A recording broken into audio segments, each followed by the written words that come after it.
హరి ఓం ప్రియపుత్రి పుత్రులారా, ఇంతకుముందు వీడియోలో చెప్పినట్లు 300 నైట్స్ 300 మంది యోధులు అంతర్జాతీయ సినిమా పలు ప్రాంతీయ దేశీయ భాషల్లోకి డబ్బింగ్ చేయబడింది.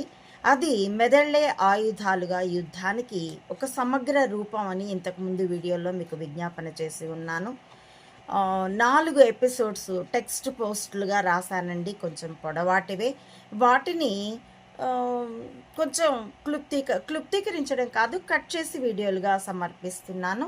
ముందు 2 వీడియోలు ఇచ్చి ఉన్నాను, ఇప్పుడు కొనసాగిస్తున్నానండి. తదుపరి ప్రారంభమైన యుద్ధం పరమ భీకరంగా ఉంటుంది. ధర్మానికి అధర్మానికి మధ్య యుద్ధం.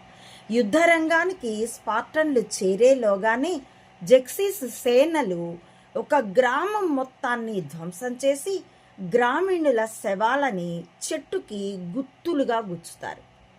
అంతగా భీభత్సాన్ని సృష్టించడం చూసిన వారి వెన్ను నుంచి భయం పుట్టించాలనే ఈ లక్షణం నెంబర్ 10 వర్గం నకిలీ కణిక వ్యవస్థ డ్రామోజీ నాయకత్వాన నడిచింది. వంశ పారంపర్య గూఢచర్య వ్యవస్థ అంతిమ వారసుడు డ్రామోజీ అయితే ఇప్పుడు అనివార్యమై ఆ సీట్లో కూర్చున్నవాడు చెంబా.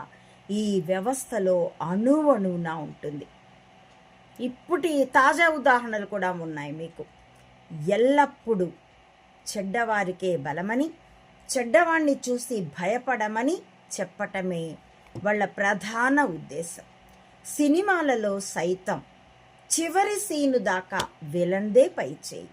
చచ్చి చెడి సర్వం పోగొట్టుకుని హీరో విలన్ పీచమణచాల్సిందే.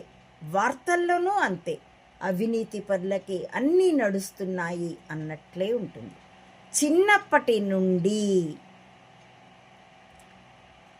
ఎక్కడికక్కడ చెడ్డవాణ్ణి చూసి భయపడమని నేర్పబడుతుంది. దుష్టుడికి దూరముగా ఉండుము అన్నది సామెత. నిజమే, దుష్టుడికి దూరంగా ఉండటం అంటే భయపడమని కాదు కదా. మనం దూరంగా ఉన్నా వాడు మన జోలికి వస్తే అప్పుడు దూరంగా పారిపోమ్మని కాదు కదా. కనీసం దుష్టుడి జోలికి పోకు, వాడు నీ జోలికి వస్తే ఊరుకోకు అని కూడా చెప్పబడటం లేదు. ఏకంగా చిన్నప్పటి నుంచి వాడు చెడ్డపిల్లాడులే నాన్న, వాడితో ఆడుకోకు, వాడి జోలికి వెళ్ళకు. దాదాపు 2-3 తరాల నుండి పిల్లలకి ఇదే చెప్పబడింది. ఆ తరపు అప్పుడు వాళ్లే ముసలి వాళ్ళు యువకులయ్యి నిట్టూరుస్తూ ఉన్నారు తప్పితే తలపడదామన్న దగ్గర లేరు. ఉదాహరణకు